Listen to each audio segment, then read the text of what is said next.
हाँ, तो प्यारे बच्चों महक क्लासेज़ में एक बार फिर से आप सभी बच्चों का स्वागत है। तो बच्चों आज अपन बात करेंगे क्लास 11th के हाफ ईयरली एग्ज़ाम मतलब इंग्लिश का जो आपका पेपर हुआ था उसके बारे में, आंसर की के बारे में, ठीक है? तो चलो फटाफट से आंसर मिलाते हैं। तो देखो बच्चों, इसका जो फर्स्ट क्वेश्चन था उसमें आपने अगर ऑप्शन नंबर डी करा है तो एकदम राइट आंसर है, ठीक है ना? और फिर इसका जो अगला है उसमें आपको ए ऑप्शन करना था, ठीक है? फिर जो तीसरा क्वेश्चन है उसमें आपको बी ऑप्शन करना था बच्चों, ठीक है? फिर जो चौथा क्वेश्चन है ये क्या कह रहे हैं, वेस्ट। वेस्ट का मतलब इसने सिमिलर वर्ड पूछा है, तो वेस्ट का मतलब बच्चों होता है विशाल, ठीक है ना, या फिर बहुत बड़ा। तो इसमें ऑप्शन नंबर जो सी दे रखा है वो इसका क्या हो जाता है, राइट आंसर हो जाता है, ठीक है। फिर जो पांचवा क्वेश्चन है, पांचवे को बच्चों आपको क्या पूछा है, देखो what was something unusual that was about to happen, मतलब वो क्या है, साधारण सी घटना मतलब उसके साथ घटित हुई थी। तो इसमें बच्चों देखो यहाँ से आंसर करना था, ये जो दे रखा है ना माई टीचर, तो माई की जगह हमें क्या करना था, हर करना था। हर teacher Annie Mansfield Sullivan came to, यहाँ पर भी मी की जगह आपको क्या करना था, हर करना था। ये घटना मतलब उसके लिए अनयूजुअल थी, ठीक है ना।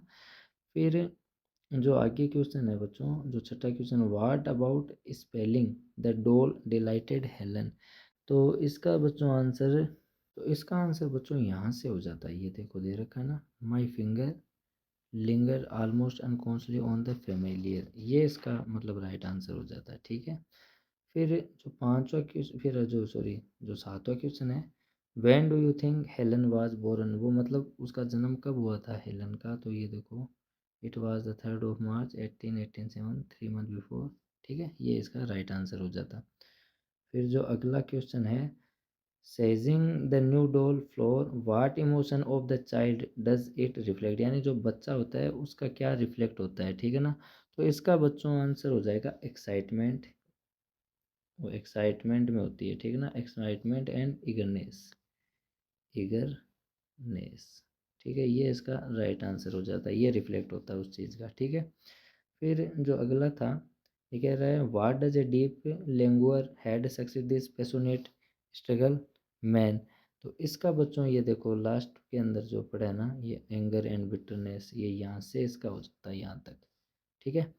फिर जो लास्ट है बच्चों वाइगर, वाइगर का मतलब क्या होता है, ताकत होता है, ठीक है ना। तो इसका ओपोजिट उसने पूछा है, तो ओपोजिट बच्चों देखो ये सामने ही पड़ा है ना, ये देखो लेंगुअर, ठीक है ना, ये इसका राइट आंसर हो जाता है, ठीक है। फिर बच्चों सेकंड पार्ट में मतलब आपसे क्या पूछा था, ये मतलब पैसेज ही पूछा है, ठीक है ना। तो सेकंड पार्ट में देखो इसमें क्या आंसर हो जाएगा, यानी जो ये युधिष्ठिर था ये वन बैड पर्सन था, और जो दुर्योधन था वो वन गुड पर्सन था, ठीक है। फिर who become what areas of pace in presence of purity, तो इसमें बच्चों ऑप्शन नंबर डी हो जाता है, ठीक है।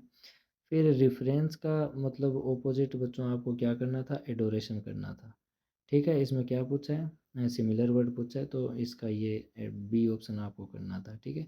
और बाकी आंसर मैं आपको नहीं बता रहा हूँ बच्चों, ये इजी थे, ठीक है ना। इम्पैक्ट का आपको बता देता हूँ, इम्पैक्ट का मतलब ये हो जाता है यहाँ पर, इम्पैक्ट का मतलब बाधा होता है, ठीक है ना। तो इम्पैक्ट का मतलब ये हो जाता प्रमोट, ठीक है ना, ये इसका राइट आंसर हो जाता, ठीक है, ऑपोजिट पूछा है इसका। फिर थर्ड के अंदर बच्चों आपको एजुकेशनल टूर पर पूछा था, ठीक है ना, ये मतलब आपको डिस्क्रिप्शन लिखनी थी एजुकेशनल टूर पर। फिर उसके अथवा में आपसे क्या पूछा है, डिस्क्रिप्शन पूछिए प्लांटिंग या सैपलिंग, ये देखो मैंने रात जो पेपर अपलोड करा था वो ये आया है, ठीक है ना।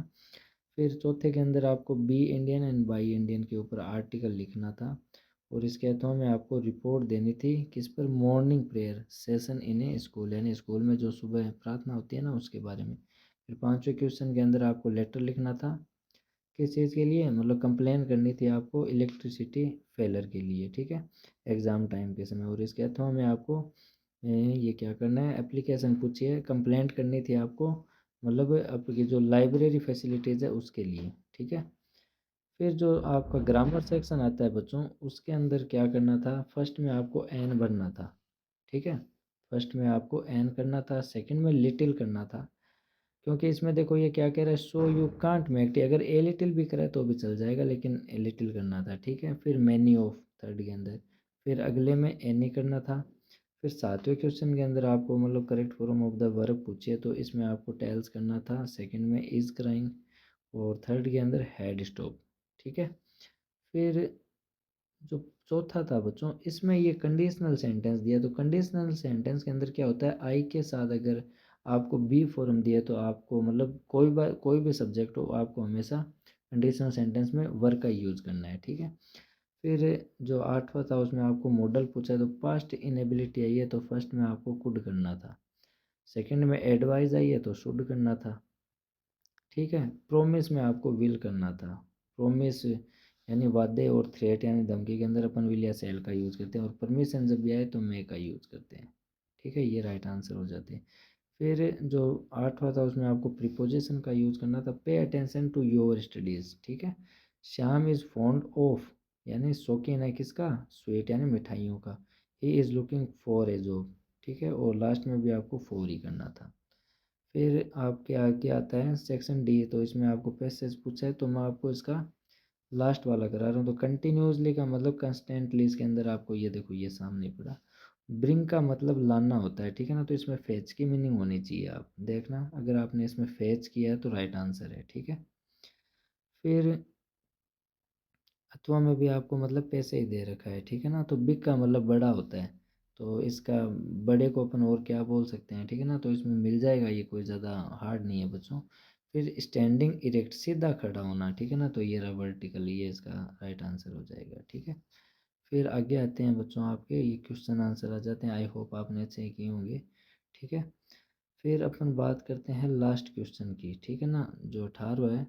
तो उसमें आपको 10 माइल्स करना था, हालांकि इसका आंसर तो होता है 2 मील्स, ठीक है ना, 2 माइल्स, लेकिन 10 यहाँ पे बी ऑप्शन इसका राइट होगा, यहाँ पे 2 आना चाहिए था। फिर सेकंड के अंदर आपको करना है बच्चों मैगी मग्गी स्मेल, ठीक है ना। फिर लास्ट में आपको डी करना था। तो बच्चों ये मैंने आपको पेपर बता दिया है, आई होप आपने अच्छा ही किया होगा। अब अपन नेक्स्ट पेपर में मिलेंगे, तब तक के लिए बाय।